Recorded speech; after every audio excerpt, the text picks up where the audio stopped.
sa Papa Dudut Stories, ikaw ay hindi nag-iisa.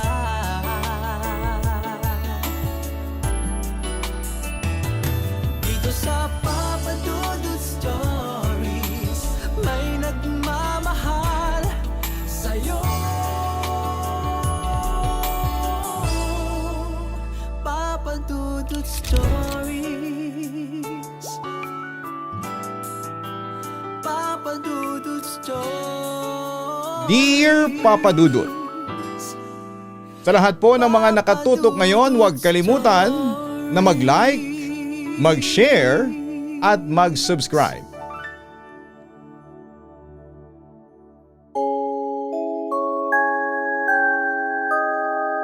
Ang sabi nila, ang alaala ng pagkabata ay kadalasang nananatili sa isipan natin magpakailanman.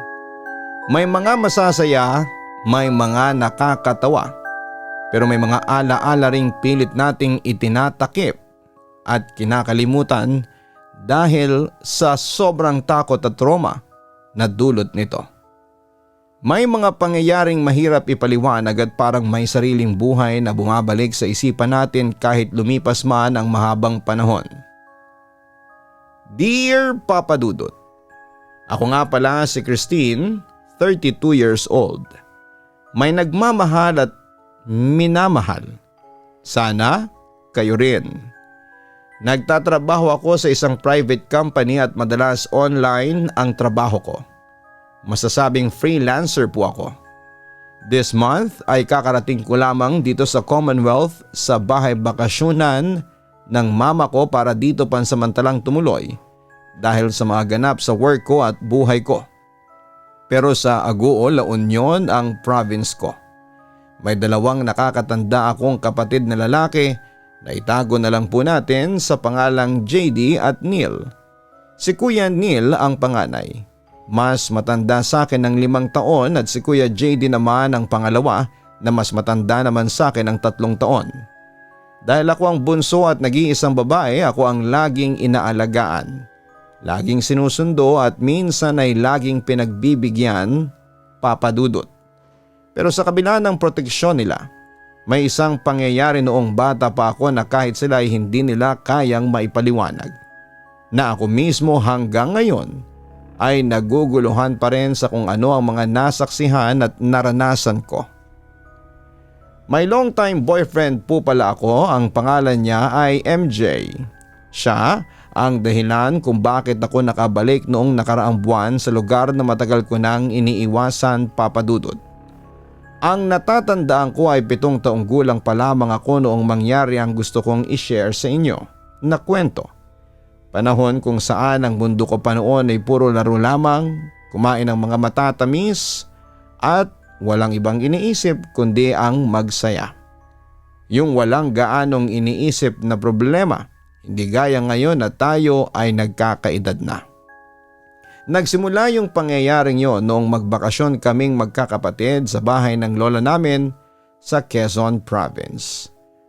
Bakasyon na inakala kong simpleng bakasyon lamang, pero naging simula ng bangungot ko na bumabalik sa akin tuwing ipinipikit ko ang mga mata ko. Sa tuwing iniisip ko ang bahay ni Lola, ang malaking puno sa likod ng bahay, mga malalaking banga sa first floor, ang mga aninong gumagalaw sa may bintana at iba pang mga kakaibang pangyayari na hindi ko maipaliwanag. Nanunumbalik pa rin talaga ang kaba sa dibdib ko, Papa Dudut. Dahil sa karanasang yon, mahabang panahon din ang lumipas bago ako nagkaroon ng lakas na puntahang muli ang lugar na yon. Pero sa pagkakataong yun ay kasama ko na si MJ na pumunta doon. Naisip ko rin kasi na baka eto na ang tamang panahon para harapin ang takot sa nakaraan at para mapalaya ang sarili ko sa matagal nang nakakulong sa isipan ko. Hindi man naging madali at kahit papaulit-ulit na kumakabog ang dibdib ko habang papalapit kami sa lugar ng lola ko. Pinipilit kong maging matapang dahil ang totoo. Kaya rin ako sasadya doon ay para kay lola. Gusto ko ulit siyang makita at para may pakilala na rin sa kanya si MJ dahil malaking parte sa buhay ko ang lola ko. Simula kasi nung umalis na kami sa Quezon Province, sa cellphone ko na lamang siya nakikita. Nakakausap. Paminsan-minsan dahil madalas ay busy na rin ako sa trabaho. Ngayon lang nagkaroon ng panahon para bumiyahe dahil medyo malapit-lapit na kahit papaano sa Quezon City. Katunayan, Papa Dudut, si Lola talaga ang nag-alaga sa amin ng mga panahong nasa ganong edad pa lamang kami ng mga kapatid ko sa tuwing magbabakasyon kami sa kanya. Magkalapit barangay lang din kasi ang lugar ng Lola at yung lugar ng bahay namin noon. Tapos ay madalas din kasing nagigipit ang mga magulang namin noon kaya lagi silang may pinupuntahan para dumiskarte. Tapos ay iniiwan nila kaming magkakapatid kay Lola. Lagi yung nangyayari kaya halos si Lola na ang nakalakhan namin bago kami magpunta ng La Union. Mahabang naging biyahe namin ni MJ mula sa syudad papunta sa probinsya. Tahimik lamang kami noon sa biyahe, paminsan-minsan ay nag-uusap tungkol sa mga plano namin. Pero ramdam niya siguro ang kaba ko noong time na yon dahil madalas akong mapabuntong hininga at tumitig lamang sa bintana habang binabaybay ang daan na pamilyar sa akin. Maya-maya ay naramdaman ko na lamang ang paghawak ni MJ sa kamay ko at magaang paghalik sa ulo ko. Pagkababa namin ng bus ay sumakay kami ng tricycle sa bayan bago kami ibinaba sa sakayan naman ng skate. Yung skate pala, Papa Dudut, isang uri ng transportasyon din sa lugar namin sa Quezon. Pero sariles ginagamit. Mga 20 minutes din siguro ang tinagal ng biyahe namin bago namin narating ang tapat ng bungad ng daanan matapos kaming ihinto ng sinakyan namin. Nagsimula kaming maglakad papasok kung saan ay may mangilan-ngilang kaming bahay na nadadaanan. Ibang-iba talaga ang simoy ng hangin sa probinsya. Gaya ng dati, mapuno pa rin pero mas marami nang nakatira. Patuloy lamang kaming naglakad noon hanggang sa marating namin ang malawak na bakuran kung saan ay nakatayo ang bahay ng lola ko. Walang masyadong nagbago sa itsura ng lugar, pareho pa rin ang kulay ng pader sa ibaba at kahoy de tabla pa rin ang second floor. Pareho pa rin ang malalaking puno ng mangga sa harapan na kasalukuyang hitik sa mga bulaklak at may mangilan-ngilan ng bunga. At pareho pa rin ang bako doon na gawa sa kawayan at kahoy. Mas dumami nga lang ang mga pananim sa bakuran ngayon ni Lola at nagbago ang ilang pagkakaayos. May upuang gawa sa kawayan na rin sa ilalim ng isang punong mangga na dati ay may duyang gulong na nakakabit doon gamit ang makapal na lubid na ngayon ay wala na. Bago pa man kami makalapit sa may gate na gawa sa tabla ay bumukas ang main door ng bahay. Sa pagkakataon na yun ay nakita ko si Lola Lita may hawak na timba. Mukhang magdidilig na yata ng mga pananim niya. Natigilan siya nang makita kami at parang inaaninag kung sino ang nakikita niyang nasa harapan ng bakuran niya. Pero nang tawagin ko siya ay agad siyang napangiti ng malapad. Kitang-kita ko sa mga mata niya ang saya habang naglalakad palapit sa gate para buksan kami. Kahit medyo may katandaan na siya, ganoon pa rin ang ngiti niya. Mainit at puno ng pagmamahal, Papa Dudut. Christine, apo! Naalala kong masiglang bati niya at agad akong niyakap ng napakahigpit. Yung yakap na parang ayaw na akong bitawan na parang matagal na panahon din siyang naghintay sa pagbabalik ko. Mahigpit ko din siyang niyakap at sa sandaling yon ay halo-halong emosyon ng naramdaman ko, Papa Dudut. Saya, lungkot at kaunting kaba. Pagkatapos naming magyakapan ay agad kaming nagmano ni MJ sa kanya. Ipinakilala ko siyang boyfriend ko. Naalala ko pa yung ngiti ni Lola nang pakatitigan niya si MJ at tinapik-tapik ang braso nito. Pinuri pa niya na ang amo daw ng mukha ng kasintahan ko at napakapogi raw. Halika kayo sa loob at magpahinga muna kayo at eksaktong may niluluto akong biko doon at banana Q. Pumasok kami sa loob ng bahay at gaya ng inaasahan ko ay halos wala ring pinagbago ang ayos. Malinis, maaliwalas at may amoy na mga lumang gamit at scented candle na pamilyar sa ilong ko na madalas ay sinisindihan ni Lola sa may altar. Habang nagkukumustahan kami tungkol sa buhay sa Maynila, sa La Union, sa trabaho at sa iba pang mga bagay ay bigla ko naramdaman na naiihi ako. Agad ako nagpaalam sa kanila sandali na pupunta muna sa CR bago ako tumayo at iwan sila sa salas. Habang naglalakad palabas ng kusina, papunta sa banyo na nasa gilid ng bahay ay unti-unting bumabalik sa akin ang mga ala-ala ko sa bahay na yon. Naalala kong doon ako madalas tumambay kasama ang mga kuya ko habang naglalaro ng piko dahil flat yung lupa doon at hindi mabato. Doon din nagsimula ang lahat ng takot na dahilan kung bakit hindi na ako nakabalik sa bahay ng lola ko sa loob ng maraming taon. Kinakabahan man pero pilit kong inaayos ang sarili ko at pumasok na sa loob. Gaya pa rin ang dati ang itsura ng CR. Inayos lang siguro ng kaunti ang pintura at mga gamit. Pero ang bintanang salamin sa gilid ay nandun pa rin. Medyo madilim, may mga bakas ng ulan at alikabok. Umupo na ako noon para umihi at kasalukuyang tahimik ang paligid nang biglang may lumagabog ng kaunti sa may bintanang salamin na nasa gilid ko mismo. Sa gulat ko ay agad akong napalingon doon. May maliit na ibon na kulay itim akong nakita kasalukuyang nakadapo sa gilid malapit sa bintana na parang pinapanood ako. Dahil doon ay bigla akong inatake ng anxiety ko. Biglang bumilis ang tibok ng puso ko habang nakatitig pa rin ako doon sa ibon. Gaya pa rin noong unang araw na pagdating namin sa huling bakasyon namin sa bahay ni Lola. Ganon na ganon mismo ang nangyari at doon ako lalong nag-overthink, Papa Dudut. Bigla ko tuloy naalala yung unang hapon sa huling bakasyon namin ng mga kapatid ko sa bahay na yon. Natatandaan kong tirik pa ang araw noong kasalukuyang kaming naglalaro ng tagu-taguan sa malawak na bakura ng bahay. Ang kuya naming si Neil ay taya ng sandaling yon kaya kailangan kong maghanap ng mapagtataguan para hindi ako mataya-taya ulit. 1, 2, 3. Handa na ako. Hahanapin ko na kayo.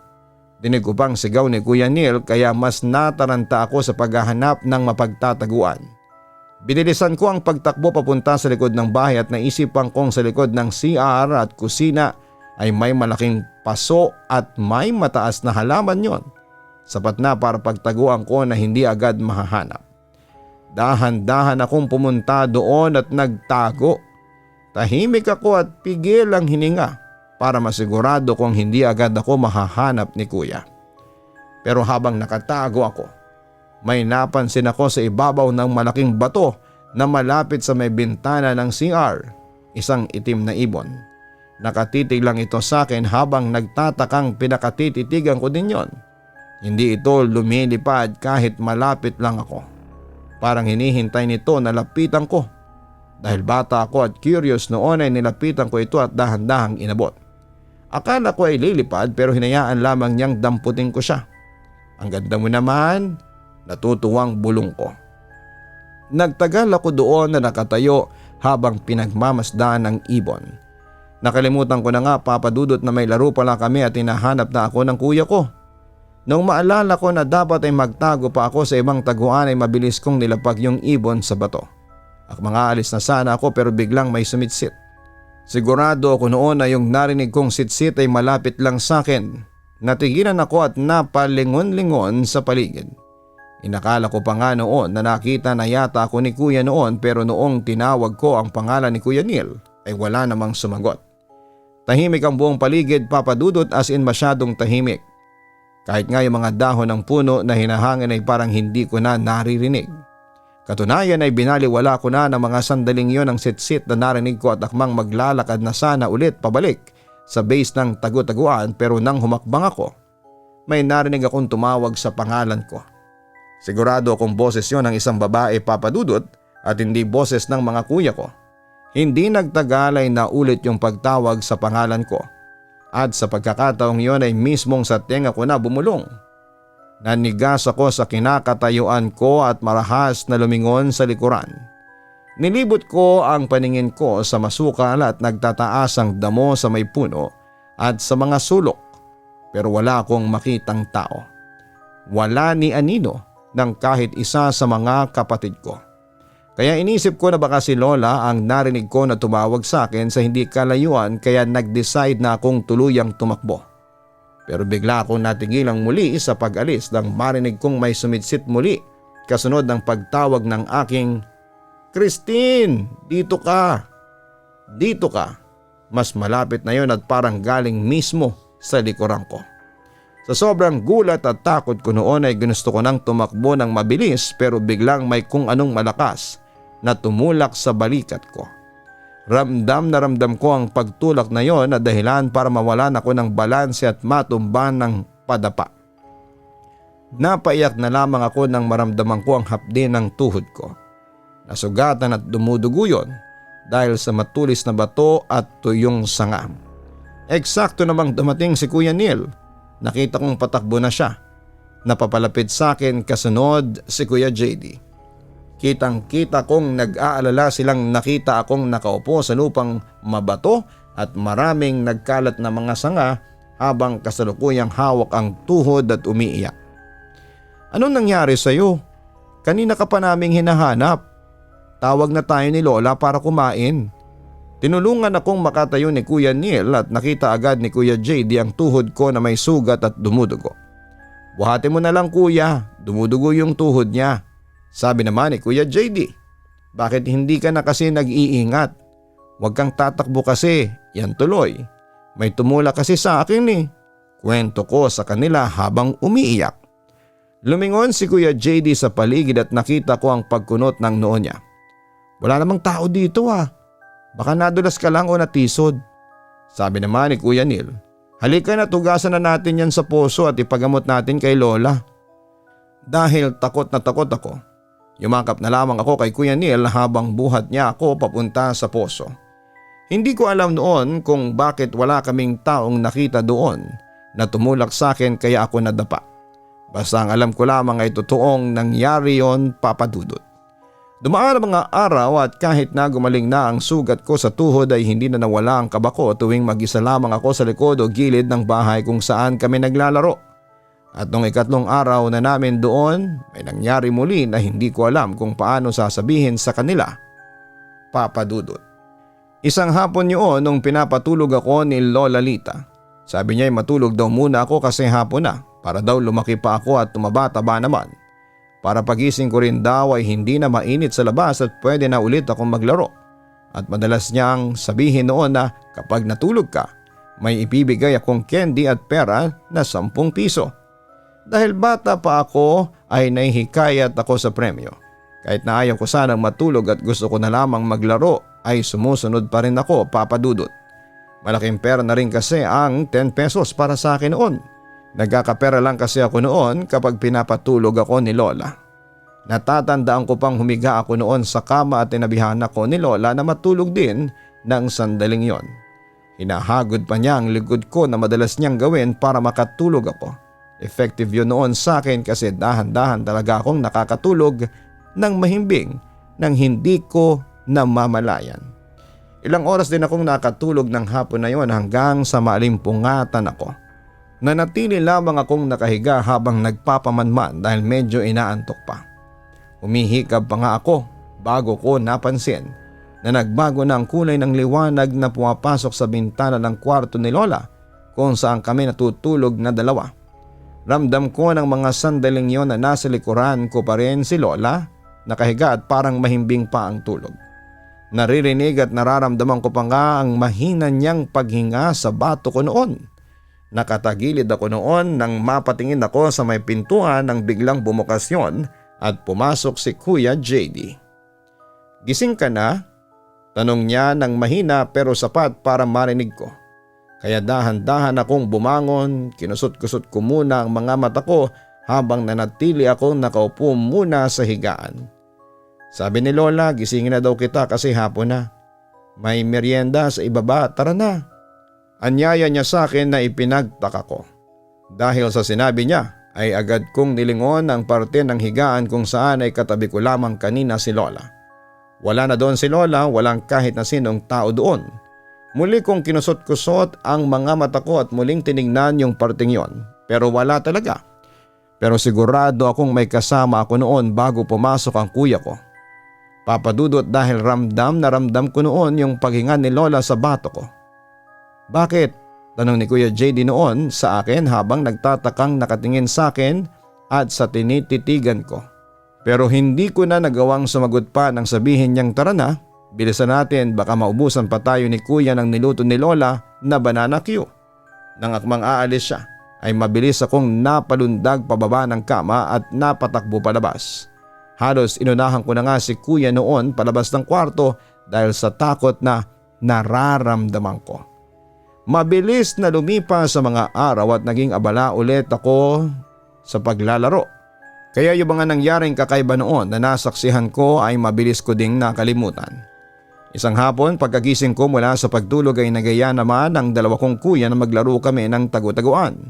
Katunayan ay malaki pa kasi ang bahay ni Lola Lita. Tipikal na lumang bahay na may second floor na gawa sa kahoy, ang ganitong tingnan at napakalawak. Kaya perfect talaga para sa laro ng tagu-taguan na madalas naming laruin. Marami kasi kaming pwedeng pagtaguan sa bahay na yon. Pwedeng sa ilalim ng mahabang mesa, sa likod ng makakapal na kurtina o kaya naman sa mga sulok ng kwarto. Puno rin ang bahay ni Lola ng mga antigong gamit at palamuti. May mga malalaking banga at tapayan na nakapwesto sa may sulok. At may mga display na halamang gawa sa dahon at mais na may makukulay na bulaklak. Tahimik at presko ang hangin sa loob kaya hindi rin kami noon sobrang pinagpapawisan dahil laging bukas sa mga malalaking bintana sa may kwarto tuwing umaga hanggang alas 5 ng hapon. Pero minsan, Papa Dudut, nakakapanindig ng balahibo yung lamig at dilim na dulot ng malalaking poste at haligi sa bahay. Hindi ko nga po noon maintindihan kung bakit pero lagi akong natatakot na mag-isa sa loob ng bahay. "Christine, taya ka na," sigaw ni Kuya Neil sabay takbo palayo sa akin. Doon nagsimula na ako naman ang maghanap sa kanila. "O sige, magtago kayo ng maigi ha, hahanapin ko kayong dalawa." Sagot ko sabay takip ng mata gamit ang mga palad ko at nagsimula na akong magbilang. At nang matapos kong gawin yon ay nagpalingon-lingon na ako sa paligid nang mapagtantong wala nang sumasagot ng hindi pa sa tanong kong handa na ba kayo. Kaya nagsimula na ako maglakad at maghanap. Sa baba muna ako tumingin baka kasi nasa salas lamang sila nagtatago. Sa kusina o sa ilalim ng mesa, lalo na may kurtina sa ibabaw noon na may kahabaan. Pero tiningnan ko na ang lahat ng pwede nilang pagtaguan doon pero hindi ko pa rin sila nakikita. Wala sila doon kahit sa may likod ng pintuan. Kaya naman umakyat ako sa second floor kung saan ay nandoon ang 3 kwarto. Sobrang tahimik ang paligid noon, tanging tunog lamang ng mga paa ko sa makinis na sahig ng kahoy noon ang naririnig ko. Kasalukuyang nasa may poso noon ang lola namin at abala sa paglalaba kaya hinayaan niya kaming maglaro na muna sa loob ng bahay. Hindi kasi pinayagan ni Lola ang mga kuya ko na pumunta sa ilog para maligo noong araw na yon.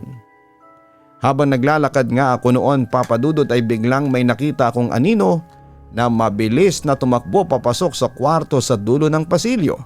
Napangiti ako at sinabing, "Aha! Nandiyan ka pala kuya ha?" Excited ako noon na masabi ko ang magic word na, "Kita na kita kuya." Kaya nagdahan-dahan akong lumapit sa pinto ng kwartong medyo bukas na. Dahan-dahan ko yung itinulak at bala ko kasing gulatin din si kuya noong time na yon na inakala kong si Kuya JD yung nasa loob. Nagpatuloy ako sa maingat na paglalakad papasok. Medyo may kadiliman sa loob dahil sa dami ng gamit at may aparador din sa may bandang bintana kaya hindi gaanong pumapasok ang buong liwanag mula sa labas. Nilibot ko ang paningin ko sa buong kwarto para maghanap ng pwedeng pagtaguan ng kuya ko. Hanggang sa bigla kong makita na parang gumalaw ang pintuan ng malaking aparador. Sa pagkakatanda ko ay itim yung aparador na yon, Papa Dudut. Habang nakatingin ako doon, nakita kong muling gumalaw ang pintuan at parang may taong nagtatago sa loob noon. "Kuya JD, kita na kita."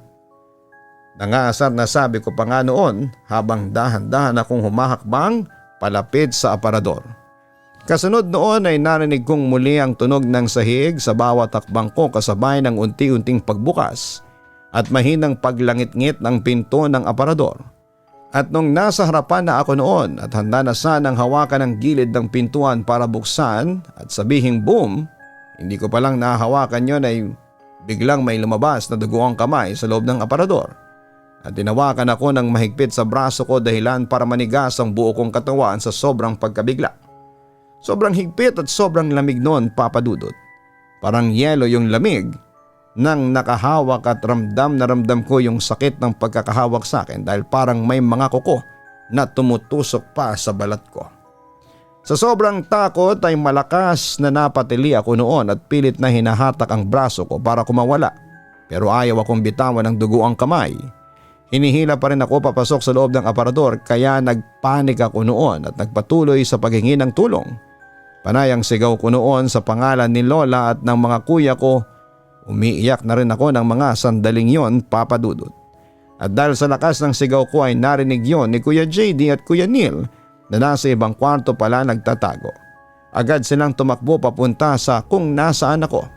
Nang makita nila akong umiiyak at hawak ang braso ko na namumula dahil sa higpit ng hawak ng tao sa loob ng aparador, natigilan din sila. Alam kong nakita din nila yung kamay na mabilis bumitaw pagkapasok nila. Natumba pa nga ako sa sahig noon kaya mabilis nila akong nilapitan at nilayo sa aparador. Kitang-kita ko noon sa mga mata nila ang takot. Hindi sila makagalaw sa kinakatayuan nila nang sabihin kong may kamay na nasa aparador na gusto akong kunin. Iyak lamang ako ng iyak noon kahit na pilit nila akong pinapatahan. Sinasabi ko noon na kinukuha ako ng duguan na kamay na nasa aparador. Kaya nagpanik noon si Kuya JD at agad na sumigaw para tawagin si Lola na siguro ay paakyat na rin noon dahil mabilis siyang nakapunta sa kwartong kinakaroon na naming tatlo. Natatandaan ko pa ngang hinihingal siya noong pumasok siya at nilapitan agad ako. Ano yan? Bakit kayo nagsisigawan? Medyo pagalit na tanong ni Lola noon pero alam naming nag-aalala siya. Agad namang pinaliwanag ni Kuya Neil kay Lola ang mga nangyari habang medyo nanginginig ang boses niya. Kahit binatilyo na noon si Kuya, matatakotin pa rin siya noon. Lola, sabi ni Christine, may humawak daw po sa kanya. May kamay daw po na puno ng dugo sa loob ng aparador na humihila sa kanya kanina. Agad na lumapit si Lola at tinignan ako saka inalo-alo. Niyakap niya ako at tinagod-hagod ang likod ko para pakalmahin dahil umiiyak pa rin ako. Tahan na, nandito na ang Lola. Ano bang nangyari? Tapos hinawakan niya ang braso ko na hawak-hawak ko habang umiiyak pa rin ako sa takot dahil sa mga nangyari. Doon nakita nga ni Lola ang bakas ng mahigpit na hawak na nagmarka talaga sa balat ko. Sinabi ko sa kanya ang mga nangyari pero sabi lamang niya ay wala naman daw tao doon dahil mga gamit lang ang nandoon sa aparador. Kasunod noon ay naglakad siya papalapit doon at buong tapang na binuksan yon ng tuluyan. Habang kaming tatlo na magkakapatid ay takot na takot. Si Kuya Neil pa nga ay mabilis na sumunod kay Lola. Siguro ay nag-aalala din siya na baka lumabas na naman yung kamay at hilahin din ang Lola namin. Pero nung mabuksan yun ni Lola, wala kaming nakitang tao sa loob. Wala ni anino at lalong walang dugo. Puro lamang lumang damit at gamit lang ang nakasabit doon na maayos naman ang pagkakalagay. Naku naman kayo, ako ba'y inyong pinaglololoko? Mga batang ito hala, magsibaba na kayo at tulungan ninyo ako sa pagbabanlaw ng nilabahan ko. Utos ni Lola na hindi naman galit. Agad na kaming lumabas ng kwartong yon at dalit-daling buwaba ng second floor. Katunayan ay papadudot na pagalitan kaming tatlo noong araw na yon, lalo na ang dalawa kong kuya. Inakala kasi ni Lola na baka pinaglalaroan lamang nila akong dalawa o baka may ginawa silang kalokohan. Kaya ako natakot at kung ano-ano na lamang daw ang nakikita at sinasabi ko.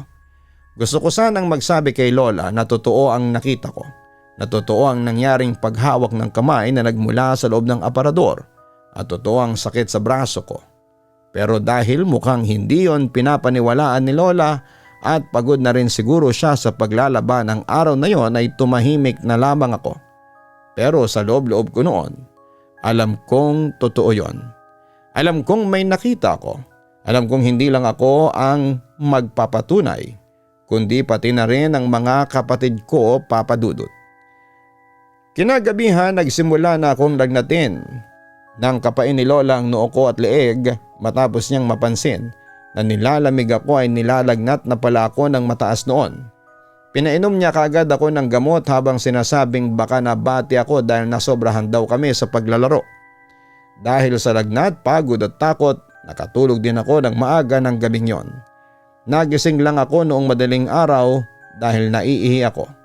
Sinubukan ko noon na gisingin si Lola pero sobrang himbing na ng tulog niya kaya hindi ko na inulit pa ang pagising. Bumangon na lamang ako at kahit natatakot ay nilakasan ko ang loob ko na lumabas para puntahan yung kabilang kwarto kung saan natutulog ang mga kuya ko. Pero nakailang ulit ako ng pagpilit na gisingin sila pero hindi nila ako pinakikinggan at pinapansin. Kahit nga hilahin ko ang kumot nila ay himbing na himbing pa rin sila. Sobrang tulog mantika sila ng mga sandaling yon. Kaya wala na akong choice kundi ang tumakbo na pababa papunta ng CR dahil ihing-ihi na ako. Malinaw pa nga sa alaala ko, Papa Dudut, na nung time na yon ay sobrang lakas ng tunog ng bawat hakbang ko sa katahimikan ng gabi pagkatapos kong pinagbubuksan muna ang lahat ng ilaw na abot ng kamay ko. Ilaw sa sala, ilaw sa pasilyo, ilaw sa hagdan. Kahit gaano karaming ilaw na ang binuksan ko ay pakaramdam ko ng mga sandaling yon ay hindi pa rin sapat ang mga yon para tanggalin ang nararamdaman kong takot sa dilim, Papa Dudut. Habang naglalakad ako papunta ng CR ay hindi ko maiwasang mapalingon sa direksyon ng malalaking aparador.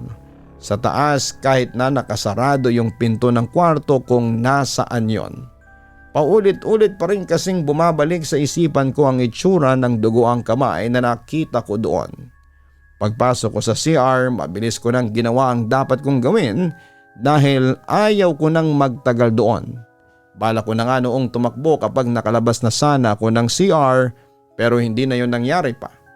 Dahil nung pagkatapos kong maitaas ang short ko, bigla kong napatingin sa may bintana na nasa gilid ko pagkarinig ko sa mahinang kalabog mula roon.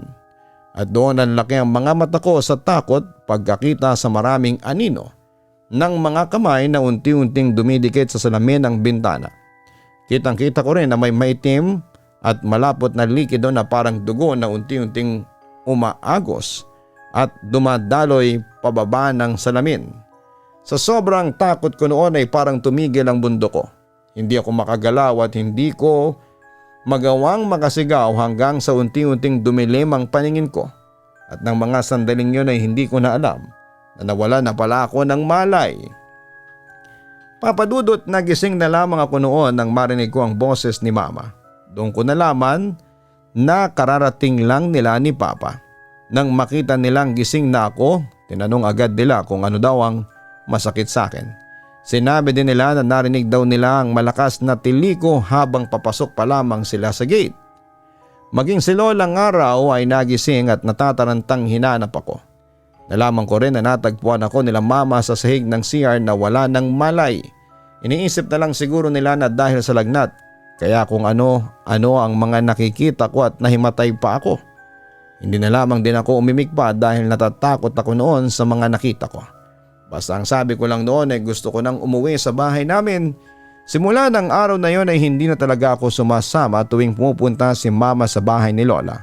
Hanggang sa tuluyan na kaming tumira sa La Union.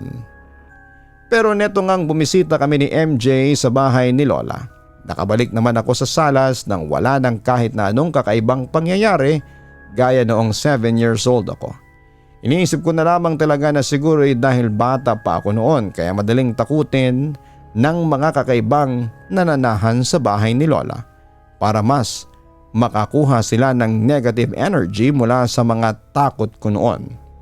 Ngayon ay medyo hindi na rin ako natatakot, Papa Dudut. Madalas kasi na sa tuwing makakaramdam ako noon ay nagdadasal ako kay God para bigyan ako ng lakas ng loob sa araw-araw. Hanggang dito na lamang po muna ang kwento ko at maraming salamat. Lubos na gumagalang, Christine.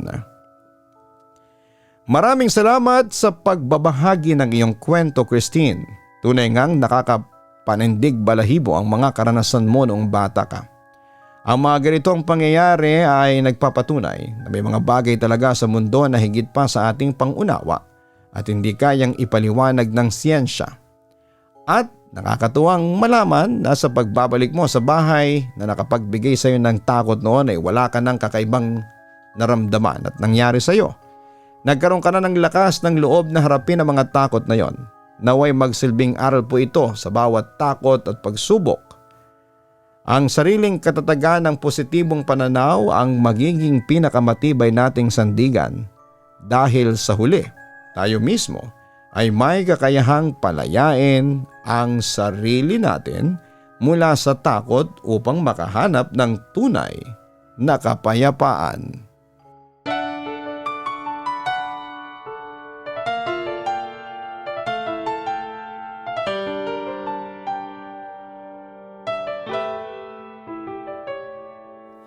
Ang buhay ay mahiwaga, laging may lungkot at saya. Sa Papa Dudut Stories, laging may karamay ka.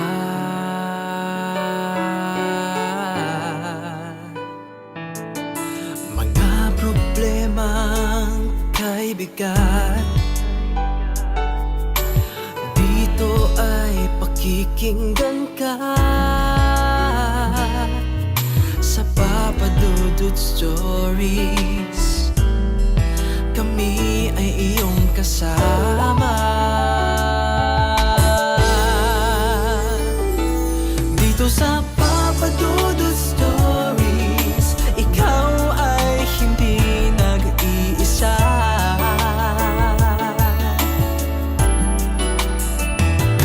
Dito sa Papa Dudut Stories, may nagmamahal sa'yo. Papa Dudut Stories, Papa Dudut Stories,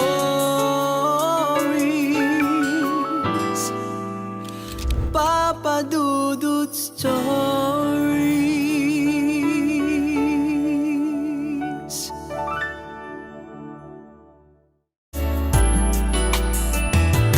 Dito sa Papa Dudut Stories, may nagmamahal sa'yo. Papa Dudut Stories, Papa Dudut Stories. Hello mga ka-online, si Papa Dudut po ito. Nag-enjoy ka ba sa ating kwento ngayong araw? Huwag kalimutan na i-share, mag-like at mag-subscribe. Maraming salamat po.